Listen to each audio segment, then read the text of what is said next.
नमस्कार, आप देख रहे हैं एनएमएफ न्यूज। आपके साथ मैं हूं भून शर्मा। कहते हैं कि मुसलमान जहां भी हो एक उम्मत है, एक शरीर के अलग अलग हिस्से लेकिन दिल एक। लेकिन क्या कभी आपने सोचा, अगर ये दिल इतना एक है तो जब 1969 में भारत के मुसलमानों को दुनिया के इस्लामिक मंच से धक्का दे दिया गया, धकेल दिया गया, तब बाकी उम्मत चुप क्यों थी? आज हम आपको दिखाने जा रहे हैं एक ऐसी सच्चाई जो दशकों से भाईचारे के नारे के नीचे दबा दी गई। वो सच्चाई जो बताती है कैसे इस्लामी एकता के मंच पर भारत के मुसलमानों को दरवाजे के बाहर रोक दिया गया और कैसे यह घटना सिर्फ इतिहास नहीं बल्कि एक चेतावनी है उन सब के लिए जो आज भी उम्मत के नाम पर भावनाओं में बह जाते हैं, जो भारत में रहकर गजा के लिए आवाज उठाते हैं, फिलिस्तीन की बात करते हैं, अरब कंट्रीज के हिमायती बनते हैं।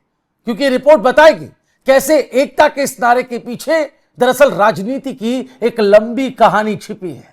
उम्मत एक अरबी शब्द है, मतलब एक समुदाय, एक परिवार जो सीमाओं, देशों और जातियों से ऊपर उठकर सिर्फ आस्था के धागे से बंधा हुआ है।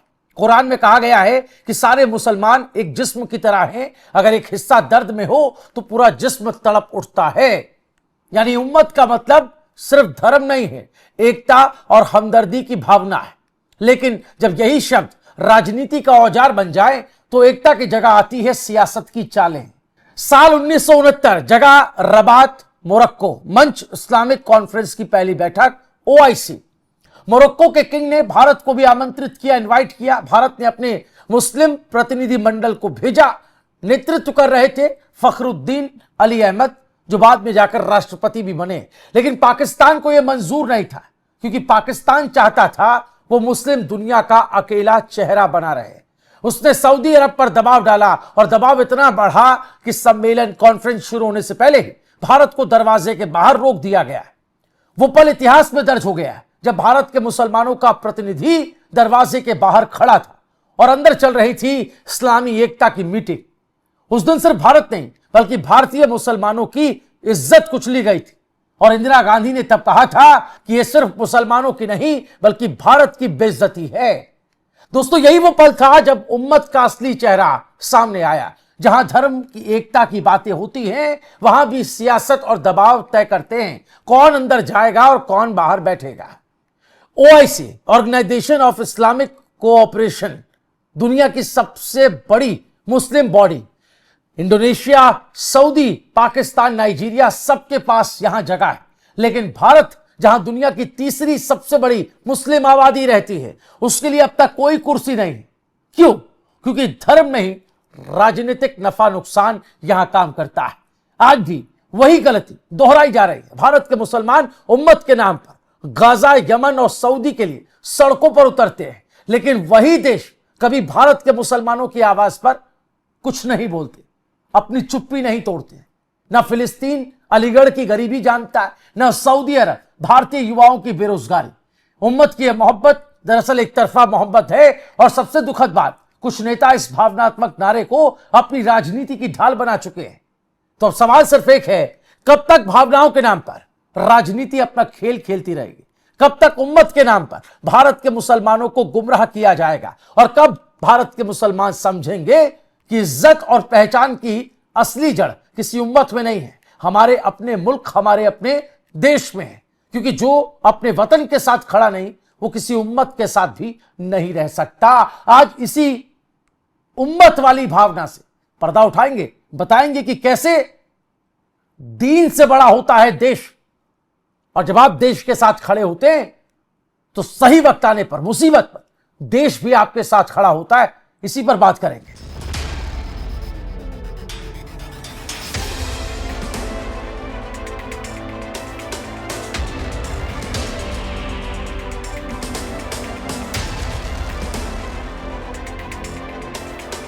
और इस खबर पर हमारे साथ मुफ्ती वजाहत काज़मी साहब जुड़ गए हैं, जो कि इस्लामिक स्कॉलर हैं। बहुत बहुत स्वागत है मुफ्ती साहब आपका एनएमएफ न्यूज पर।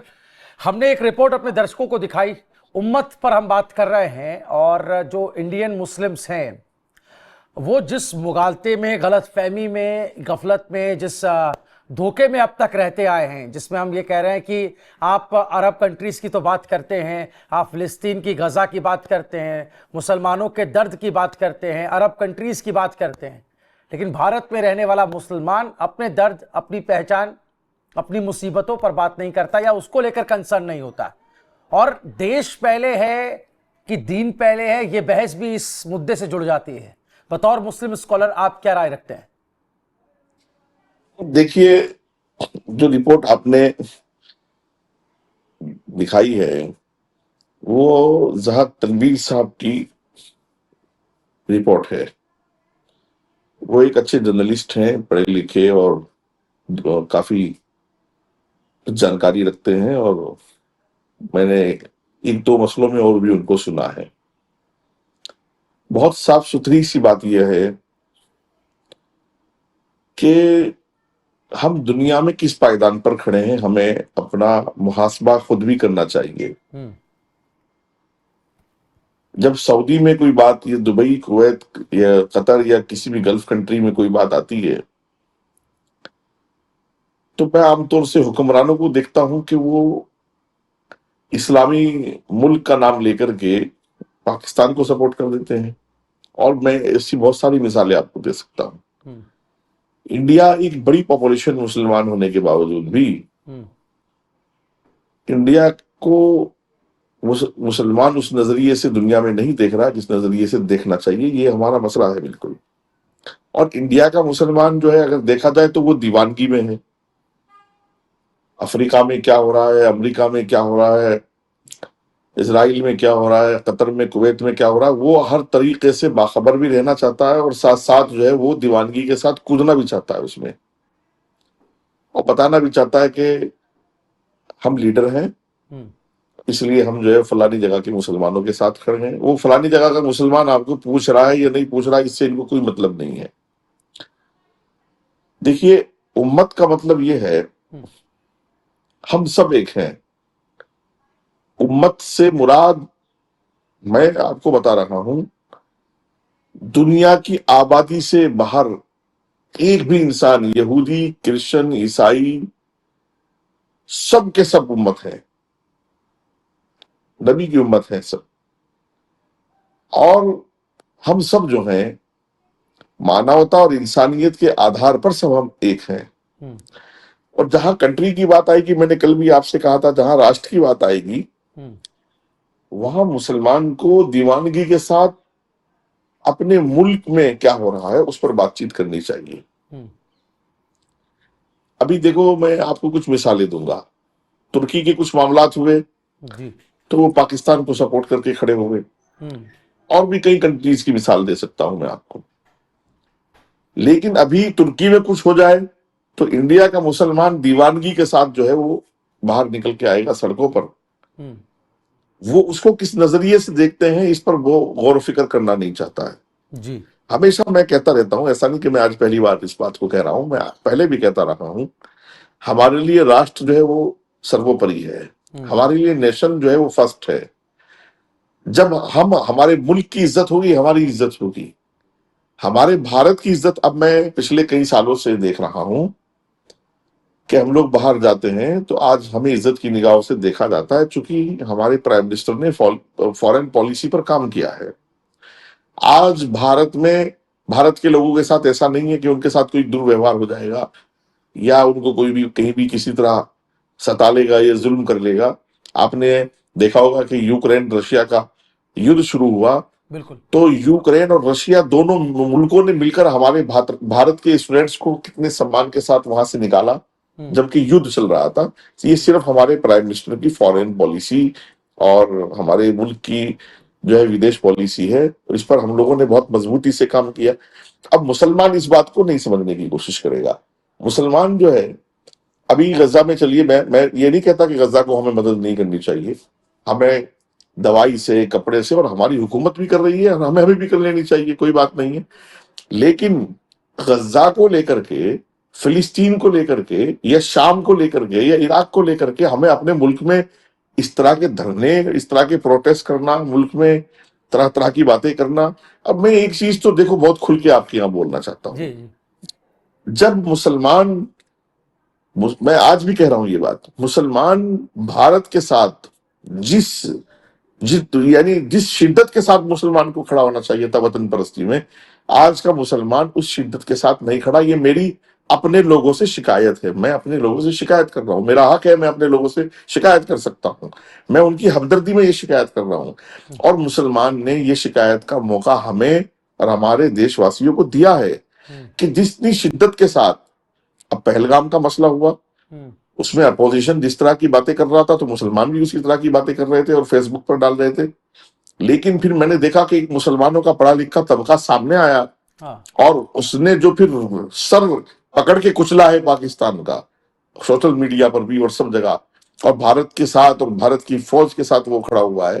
फिर ये शैतान सब लोग छोड़ करके भाग गए हैं। तो ये उम्मत वाला जो मसला है, हम सब एक हैं, हमारे 125 करोड़ लोग भी हमारा एक उम्मत है, पूरे देशवासी हम एक उम्मत हैं, हम एक कबीले के लोग हैं, हम एक डीएनए के लोग हैं। धारणा वजह से बनाई जाती रही उम्मत की, जहां तक आप बात कर रहे हैं कि एक मुसलमान, एक मुस्लिम, एक मजहब, उसी से जुड़े हुए लोग, उन्हीं में भाईचारा और उन्हीं में उम्मत, इस तरह का एक परसेप्शन जो है अब तक बनता आया है। आपने इसको खारिज करने का काम किया या आपने इसके बड़े विस्तार तरीके से इस पर एक निगाह डाली कि कैसे सारे लोग इसके अंदर इंक्लूड है, एक इंक्लूजन की भावना आपके बयान में दिखी। लेकिन मेरा सवाल दूसरा है, इंडियन मुस्लिम आबादी के लिहाज से दुनिया में तीसरे नंबर पर आते हैं और यहाँ पर मुसलमानों की प्रतिष्ठित संस्थानें हैं। हमने रिपोर्ट में ये भी बताया कि कैसे जमीयत उलेमाए हिंद यहाँ है, देवबंद यहाँ है, तालीम के लिए दूर दराज से लोग यहाँ पर आते हैं। शेख अबू बकर अहमद की हमने बात की, जो कि ग्रैंड मुफ्ती कहे जाते हैं। तो इतना सब होने के बावजूद, इतनी बड़ी विरासत होने के बावजूद अंतर्राष्ट्रीय स्तर पर भारत के मुसलमानों को क्यों हिकारत भरी निगाहों से देखा जाता है, या वैसा उनके साथ ट्रीटमेंट नहीं होता जैसा इंडियन मुसलमान अरेबिक मुल्कों के लिए जिस तरीके से, जिस अंदाज में दीवानगी या आवाज उठाता है? नहीं, अरबी के लोग तो देखो, मैं आपको बताऊं, अरब के लोग तो अपने अलावा पूरी दुनिया में किसी को मुसलमान ही नहीं समझते हैं। वो अजम के लोगों को तो मुसलमान ही नहीं समझते हैं। और जितने संस्थानों के और संगठनों के नाम लिए हैं, मैंने अगर मानवता कहीं देखी है तो वो ग्रैंड मुफ्ती शेख अबू बकर के अंदर है। आज भी वो इतने उम्र दराज बुजुर्ग हैं, लेकिन माशाल्लाह वो बहुत इंसानियत वाले हैं। और बाकी तो हम लोगों ने क्या किया है, हम लोगों ने अपने अंदर, अपने घर में भेदभाव किए हैं। हमने देखा है कि अगर दो बच्चे लड़ गए हैं और एक का नाम राम कुमार है और दूसरे का नाम मोहम्मद अली है, तो हमने हर हाल में मोहम्मद अली को सपोर्ट करने को ईमान समझा है। हमने इंसाफ को ईमान नहीं समझा। इस्लाम का तकाजा है इंसाफ का, लेकिन मुसलमान का तकाजा यह है कि हम मोहम्मद अली को सपोर्ट करें। इस्लाम का तकाजा यह है कि इंसाफ को सपोर्ट किया जाए। तो मुसलमान ने इस्लाम को छोड़ करके अपने मन को इस्लाम बना करके कि यही इस्लाम है और हमें हर हाल में मुसलमान को ही सपोर्ट करना है, हमें हर हाल में जो है वो दूसरी कौमों के खिलाफ खड़ा होना है, चाहे वो यहूदी हो, चाहे वो क्रिश्चियंस हो, चाहे वो दूसरे जितने भी गैर। अच्छा, इनके यहाँ तो देखो, मैं अपने मुफ्तियों को भी कई बार टोक देता हूँ, अपने अलावा सबके लिए ये गैर का शब्द इस्तेमाल करते हैं। मैं हमेशा कहता हूँ भाई, गैर दुनिया में है ही नहीं। जितने इंसान अल्लाह ताला ने बनाए हैं, पूरी दुनिया की जितनी जो है, ये अशरफुल मखलूकात है, अल्लाह ताला ने इसको अशरफुल मखलूकात बनाया है और ये काबिल तकरीम है। इसको हमारा कुरान पाक बयान करता है। इस्लाम का तकाजा ये है कि हर इंसान की इज्जत की जाए, वो किसी मजहब का हो, किसी कौम का हो, किसी कबीले का हो। लेकिन हम उनको, जो मुसलमान नहीं है, अब आप हैं तो आप तो गैर में हैं, या और दूसरे लोग गैर में आ जाएंगे। और मैं इस बात को हमेशा खंडन करता रहा हूँ, इस बात की मुखालफत करता रहा हूँ कि इंसाफ के तकाजे ये हैं कि हम इंसानियत के आधार पर चलें। और मैं फिर कह रहा हूँ ये बात कि हमारे लिए भारत, हमारे लिए हमारा मुल्क, वो हमें हमेशा इज्जत दिलाएगा, हमारी मिट्टी हमें इज्जत दिलाएगी। और हमें बहुत शिद्दत के साथ अपने मुल्क को रिप्रेजेंट करना चाहिए जहां दुनिया में जाएं। और हम पूरी दुनिया के तमाशे देखने से पहले अपना तमाशा देखें, अपने मुल्क में भाईचारा बनाएं, अपने मुल्क में हम लोग प्यार मोहब्बत तकसीम करें। और हम नहीं चाहते कि आप गजा के लिए, मैं मदद के लिए कभी नहीं मना करता हूँ। ये मैं फिर मुझे गालियां पड़ेंगी, लोग मुझे मारने काटने भागेंगे। मैं पहले ही कह रहा हूँ, मैं मदद के लिए इनकार नहीं कर रहा हूँ, मैं खुद भी कोशिश करता हूँ कि मदद हो जाए। लेकिन दूसरे किसी कंट्री के लिए, दूसरे किसी मुल्क के लिए अपने मुल्क में हालात खराब करना, ये बिल्कुल नफरत के तकाजे हैं, ये मोहब्बत के तकाजे नहीं है। उम्मत का मतलब ये है कि 125 करोड़ देशवासी एक हैं। उम्मत का मतलब ये नहीं है कि आप सऊदी में और युगांडा में और सूडान में बैठे हुए। अब मैं आजकल सूडान का देख रहा हूँ, सोशल मीडिया पर सब चीजें आ रही हैं सामने। मैं मुसलमानों से ये अपील करता हूँ कि आप इंसाफ के तकाजों पर काम कीजिएगा। जी खालिस मुसलमान होने पर आप अपने बुजुर्गों की, आप नबी पाक सल्लल्लाहु अलैहि वसल्लम की, आप सहाबाए किराम की रिवायात देखिएगा क्या रही है। आप, ये रिवायत रही है कि इंसाफ किया है, अगर चाहे वो मुसलमान के हक में हुआ या नहीं हुआ। और मुफ्ती मैं साहब 1969 की बात हमने की, जब ओआईसी की कॉन्फ्रेंस हुई थी, उसका उदाहरण हमने दिया कि कैसे वहां पर पाकिस्तान ने सऊदी के साथ मिलकर एक लॉबी क्रिएट की, और कैसे वहां फखरुद्दीन अहमद के नेतृत्व में जो रिप्रेजेंटेटिव्स आए उनको कैसे कॉन्फ्रेंस से पहले ही खदेड़ दिया गया, हटा दिया गया, भगा दिया गया, और उसको लेकर के इंदिरा गांधी ने किस तरीके से अपनी बात रखी, ये भी इतिहास में सब कुछ दर्ज है।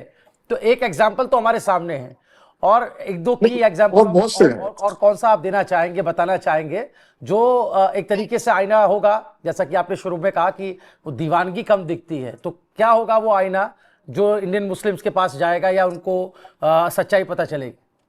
देखिए, मैं आपको बता दूं, जो गल्फ कंट्रीज में काम कर रहे हैं, मेरी वीडियो देखेंगे वो और इस बात से एग्री करेंगे।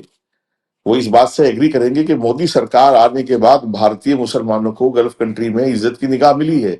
वरना वहां पाकिस्तानी मुसलमान फर्स्ट, बांग्लादेशी मुसलमान फर्स्ट, और वो इंडिया के मुसलमान को तो अभी भाई हमें सामना करना पड़ता है। वो हमें कहते हैं कि आप किस बात के मुसलमान हो, आप तो मुसलमान ही नहीं हो।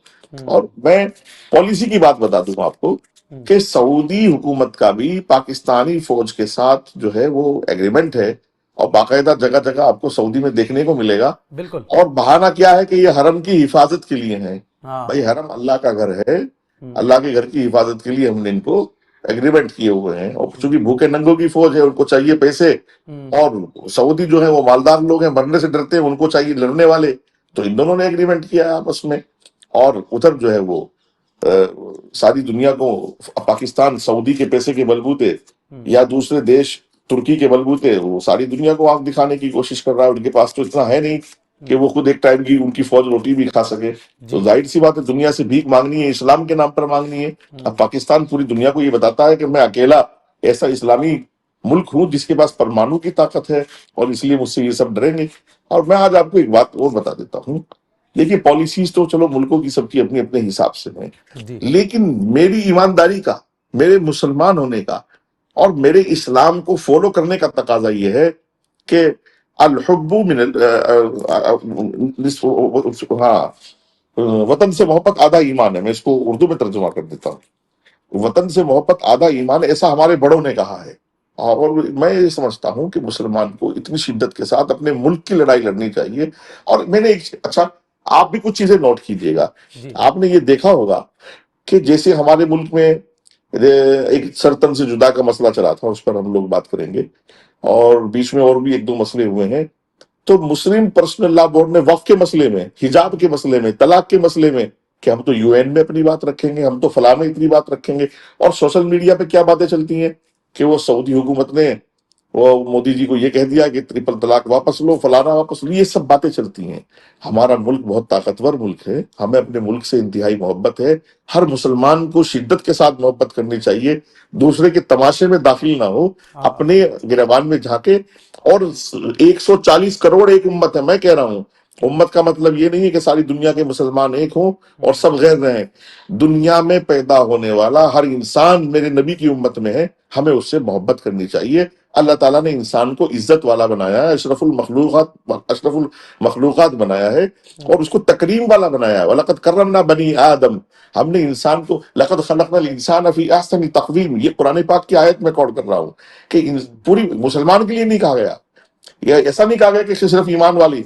हमने इंसान को खूबसूरत बनाया है, इंसान को इज्जत वाला बनाया है, ये तो अल्लाह का बयान है। तो पूरी दुनिया का मुसलमान जो है, पूरी दुनिया को एक उम्मत समझे, खाली मुसलमानों को उम्मत ना समझे। और हमारे लिए हमारा मुल्क फर्स्ट है, और हम इस पर बात करें और शिद्दत के साथ अपने मुल्क से प्यार करें। और जो हम बैठ करके यहाँ सूडान की और यहाँ की, अच्छा, मैंने एक चीज और नोट की है, आप भी करना। सोशल मीडिया पे ना इनके लीडर बदलते रहते हैं, सिर्फ इसी उम्मत की वजह से, इसी उम्मा की गलत तफसीर की वजह से। कभी तो वो तुर्की का सदर रजब तैयब उर्दुगान इनका लीडर बन जाता है, कभी वो मोहम्मद अशरा जो अभी अच्छा, मैं इनसे पूछता हूं कि ये सब लोग, चाहे वो रजब तैयब उर्दुगान बड़ी बड़ी बातें कर रहा था, अपनी सत्ता के लिए कर रहा था, करेक्ट। मोहम्मद अल शरा कर रहे थे, वो अपनी सत्ता के लिए कर रहे थे, सत्ता में आएंगे बैठ जाएंगे, वो तो नहीं पूछेंगे कि भारत का मुसलमान कहाँ है, किस हाल में है, रोजगार है कि नहीं है, पढ़े लिखे हैं कि नहीं है, वो अपना मुल्क देखेंगे। लेकिन दीवानगी यहाँ है कि रजब तैयब उर्दुगान ने ऐसे कर दिया, वैसे कर दिया। आप सोशल मीडिया पे देखना, मोहम्मद अल शरा आ गया तो पूरी दुनिया पलट देगा, उसने ट्रंप को धमका दिया, उसने चीन को फलाना, ये सब बातें सोशल मीडिया पे मुसलमान करता होती है। रहे। तो मैं ये कहता हूं कि दुनिया में जितनी भी ये शक्लें हैं, चाहे वो तुर्की में हो, सीरिया में हो, तालिबान का हौसला रहा हो, या जहां भी रही हो, जितने भी ये ग्रुप इस्लामी आते हैं, इस्लामी उभर के, ये सिर्फ अपने मकसद के लिए आते हैं, अपनी पॉलिसी के लिए आते हैं। मुफ्ती साहब, भारत के वक्त हमें मुसलमानों को इजाजत अपना नहीं काम देता करना बातचीत को चाहिए। आगे जारी रखने का, लेकिन जो भी बातें आपने कही कम वक्त में, वो मुझे लगता है कि इस पूरे मुद्दे को उसने बहुत ही सरल शब्दों में आपने जनता को समझाया भी, और खास तौर पर जो मुस्लिम वर्ग है वहां तक ये बात पहुंची होगी, ऐसी उम्मीद हम करते हैं। और उम्मत के बारे में जो गलतफहमियां लोगों को बताई जाती रही या उनको परोसी जाती रही, भावनाएं भड़काने का काम दरअसल ये कुछ लोग करते हैं सोशल मीडिया पर, और आपने बखूबी उनका नाम लेकर भी बताया। उम्मत की अब मोहब्बत, जिसे एक तरफा मोहब्बत का नाम भी दिया जा रहा है, तो ये दीवानगी जो दूसरों के लिए है, दूसरे मुल्कों के लिए या दूसरे मुल्कों के मुद्दों के लिए है, ये दीवानगी से पहले देश से दीवानगी, वतन परस्ती होना बहुत जरूरी है। बहुत शुक्रिया मुफ्ती साहब आपका हमारे लिए वक्त निकालने के लिए, इस तमाम बातचीत के लिए। आप तमाम दर्शक इस मुद्दे पर क्या राय रखते हैं, कमेंट करके जरूर बताइएगा। वीडियो को ज्यादा से ज्यादा शेयर कीजिएगा। देश और दुनिया की तमाम बड़ी अहम खबरों के लिए आप हमारी वेबसाइट newsnmf.com पर जरूर जाएं।